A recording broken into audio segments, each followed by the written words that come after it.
Market खाली गेलं तर SIP थांबवावी की सुरू ठेवावी। डाऊन मार्केटमध्ये SIP केली तर त्याचा सगळ्यात जास्त फायदा होतो हे आपण नेहमी ऐकतो। एक एक्झाम्पल बघूयात। एप्रिल मध्ये 5,000ची SIP 100 ने इन्व्हेस्ट झालेली आहे, त्यामुळे 50 युनिट्स बाय झाले। त्यानंतर मार्केट जसजसं खाली येते तसतसं आपण बघतोय की NAV ड्रॉप होतोय, त्या प्रमाणात आपल्याला जास्त युनिट मिळत आहेत। आता डिसेंबर मध्ये 5,000ची इन्व्हेस्टमेंट जी झाली आहे ती 84 रुपये पर युनिटने झाली आहे। त्यामुळे पोर्टफोलिओ डाऊन ट्रेंड मध्ये प्रत्येक लेवलला युनिट बाय होतात। त्यानंतर मार्केटमध्ये रिकव्हरी आली आहे, त्यामुळे NAV जसजशी वर येते प्रत्येक लेवलला आपण इन्व्हेस्टमेंट करतोय। मे मध्ये जे परचेस झाले 94 ने झाले, पण मी स्टार्ट 100 रुपयापासून केली। तेव्हापासून मार्केट रिकव्हर झालं तरी सुद्धा माझा NAV कमी आहे 94। करंट रेट 94 असला तरी माझा बाइंग ॲव्हरेज 91 झालाय। हा बेनिफिट आहे आणि त्यामुळे पुढे जाऊन युनिट मल्टिप्लायर इफेक्ट येणार आहे। सो तुम्हाला सुद्धा लॉंग टर्म SIP करायला घाबरताय, मार्केट पडेल याची भीती वाटते, तर मी आहे। मला व्हॉट्सअप करा, कमेंट मध्ये पोर्टफोलिओ टाइप करा, DM ला आलेला फॉर्म फिल करा, माझी टीम तुम्हाला कनेक्ट करेल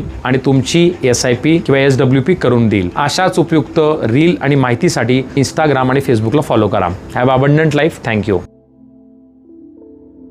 Mutual fund investments are subject to market risks. Read all scheme related documents carefully.